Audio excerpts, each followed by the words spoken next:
What's up, gamers? Wait, no. What's up, JOJO'S? Now that's better. Follow me on Twitch, twitch.tv/craftingvideo. I'm live there every day but Tuesday. Don't mind the background. My audience made me do this. It's a mess. Just come on Twitch if you want to know what happened there. So we're reacting to a 2-year-old video from our Lord and Savior Gigguk. Gotta love Gigguk. This video is about JoJo's Bizarre Adventure. Let's get to it. Let's react to it. Let's see what it's about. 2-year-old video. No shame here. Let's go. Gigguk and JoJo. That's the perfect mix. Let's get to it. Hell yeah. All right. No, please don't copyright me in the first second. I would appreciate that.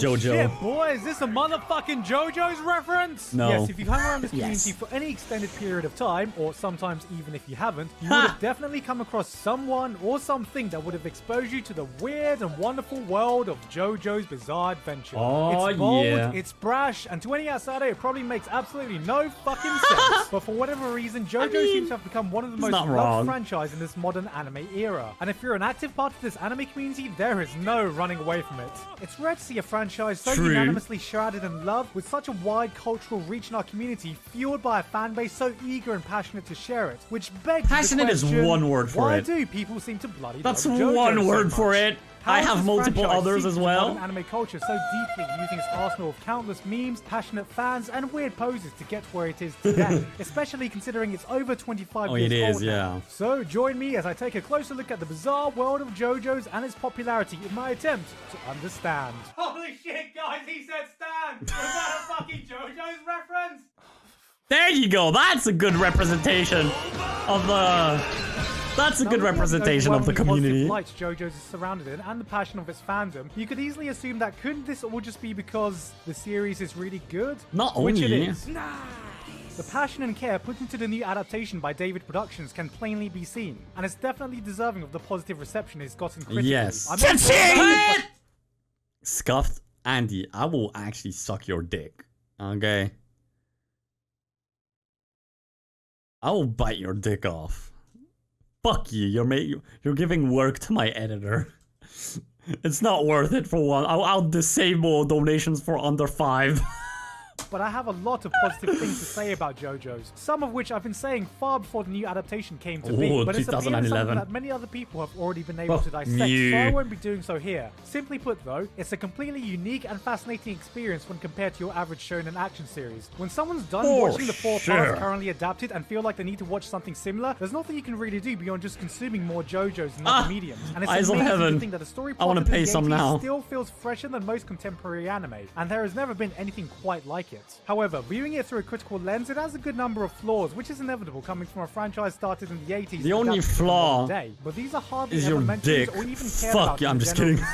So I think there's more to it than just the series being good. A positive critical reception doesn't always equate to the love and passion seen surrounding the JoJo's franchise, and you only see something like this on the rare occasion when the show comes along that is both positively received critically and immensely popular. So just how popular is JoJo's really? Well, in Japan, it's no question really, as the franchise is one of the most influential to come out of the world of anime and manga. In Japan, yeah, but running for over 25 other years countries, to this day, being one of the best-selling manga of all time, and the amount of things that have either been directly influenced or referenced JoJo's is ridiculous. True From that, music, even gaming, in Pokemon anime, and other manga, there are so many JoJo's references that exist. I'm pretty sure that we will eventually reach a time that JoJo's has been running for so long it'll reach a singularity where everything becomes a JoJo's reference.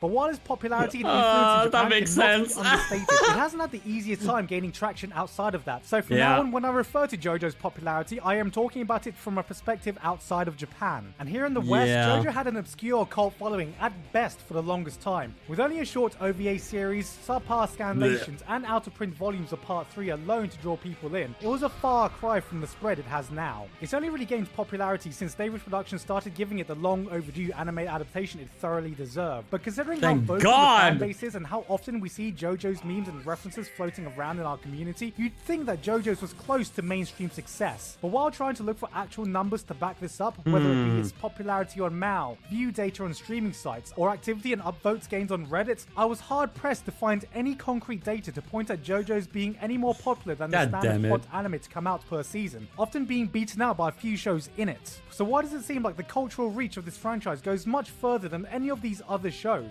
Well, because it's insane! That's why. The culture of JoJo's itself. Especially since culture and history is such an important part in defining what JoJo's is. True that. True that.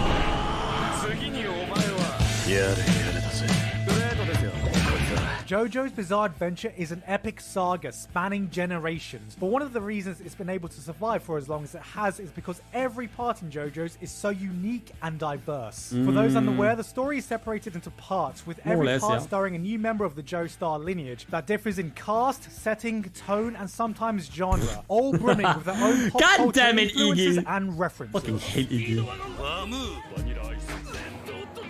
Global culture is deeply ingrained in this franchise's roots, and a big part of what makes JoJo feel unique. Setting aside the countless music references in the names of the characters and stands, let's take a look at some of these influences. Part 1, Phantom Blood, starts us off in 19th century Britain in the time of Jack the Ripper, with the heavy inclusion of vampires being somewhat of a love letter to Bram Stoker's Dracula. Coming out during the late 80s, it was an era where stars like Stallone and Arnie were everyday action stars on the big screen, which was a huge inspiration to the bulky, muscly designs that were a staple in these early days, along with the iconic Fist of the North Star. Who the hell are you? Jonathan Joestar. The early franchise can almost be viewed as a celebration of culture at the time, and this can truly be seen in Part 2, Battle Tendency, which switches us over to America, of course. And it is here where the 80s culture and the over-the-top bravado of the action movies of the time get a chance to truly shine, which it does. Combined with more global influences, World War II, Nazis, and villains heavily influenced by Egyptian, Japanese, and Roman statues of the gods. All this leads to Stardust Crusaders, where Araki fully embraces the global influence, plotting a road trip style story inspired by Jules Verne's Around the World in 80 Days, taking our crew to all sorts of exotic places. Part 3 is whack, dude. And with this flexibility of setting came the chance for Araki's external influences to truly run wild. His love for Western horror was made even more evident with characters like Eniyaba and Hanged Man, and other villains reminiscent of the premise seen on cult horror flicks like Nightmare on Elm Street and Child's Play. Whole Horse as a character was spawned from his love of westerns, and hell, more importantly, Jotaro was specifically inspired by Clint Eastwood movies, with both his signature pose and even his catchphrase being inspired by Eastwood's iconic images and attitudes in certain films. I didn't know. Go ahead. Make my day. JoJo's isn't just the I inspiration didn't know that. pop culture in Japan. It's itself is seething with international pop culture references and influences to the bone. Every part adding something new and evolving with real-world culture. Some acting almost like a time capsule of culture at the time. These roots are part of why JoJo's has such a unique flavor. Its influence and appeal doesn't just stem from Japan, but it is global, which combined with its not Roundabout. Roundabout is like the most copyrighted thing I have ever seen in my life. So like, you know what? 3 notes of that stupid song actually like gets you copyrighted. Why would you play it? No, I'm alright. I'm just muting right off the bat. I can guarantee this video is copyrighted right now. Memes are stupid.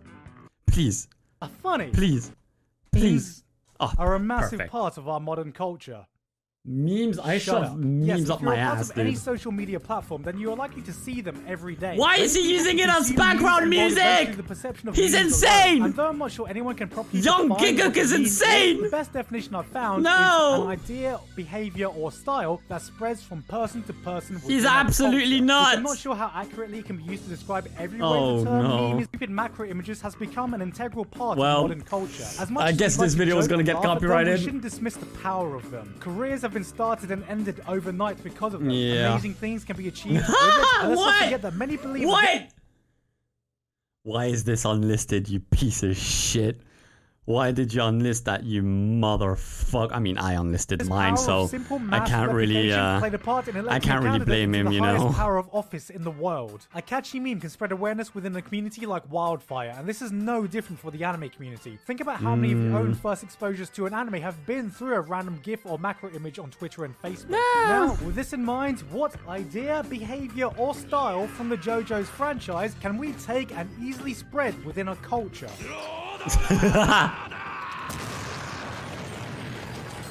JoJo franchise is a full-on meme-making machine. Oh my god, yes. Characteristics and just how unique it is. There is nothing even in anime quite like JoJo's, and with every new part being so unique and fresh, the well never dries up. So much of JoJo's doesn't make sense out of context and oftentimes in context, yeah. leading to spreadable King Crimson, even if they have no idea Alien what as well. JoJo's is about. I know more people who only know JoJo's through the memes and references than have actually watched the show. And a huge part of its apparent popularity comes from the amount of times you see a JoJo meme and people both jokingly and non-jokingly referencing it all the goddamn time. To say that JoJo's works well with modern meme culture is an understatement. The franchise was nigh on built that was a long one. With its deep roots in pop culture and its never-ending pool of spreadable characteristics, it has seized Thanks for the follow, I appreciate consensus it. of modern anime community, which is amazing to think that this all stems from a story written 20-odd years ago. With its influence from vintage Western pop culture, it itself has become an integral part of modern anime pop culture here in the West. Which, the more you think about, there is only one way we can properly describe this phenomenon. Bizarre. We've gotten to a point where the memes and this culture surrounding JoJo's may be more well known than JoJo's itself. But while these stupid memes gives the franchise the spread and attention, what gives the franchise its power is because undoubtedly the fan base. Yeah. Ah! Oh yeah, of course. Of course. Disagree with me in saying that within this anime community, one of the most outspoken and noticeable unbelievable of the four lies within the JoJo's fandom. Though the critical reception of the anime is partly responsible for this, I think a big reason lies within its potential for fan-base investment and how the franchise presents itself. Why is it that multimedia double copyright Star Wars and Marvel have such a dedicated and passionate fan base? Gigguk's a standard, dude. There is so much more to them than just the movies or comics that make up the lore and appeal of a franchise at large. Why are we watching this? Even the anime, be it Gundam, the Fate series, even something like Pokemon to a lesser extent. If you get into the Gundam franchise, for example, you've got hundreds of episodes of anime spread across multiple timelines, and that's just the absolute floor level. There's manga, novels, video games, and not forgetting the all-important model kits. You can spend years constantly consuming the media and merchandise of franchises like this, and still end up with things you've yet to come across. JoJo's Bizarre Adventure has the potential for huge fan-base investment in the way very few things do. Each part has their own set of characteristics and rules, countless stand users with interesting abilities, and a deep root in pop culture.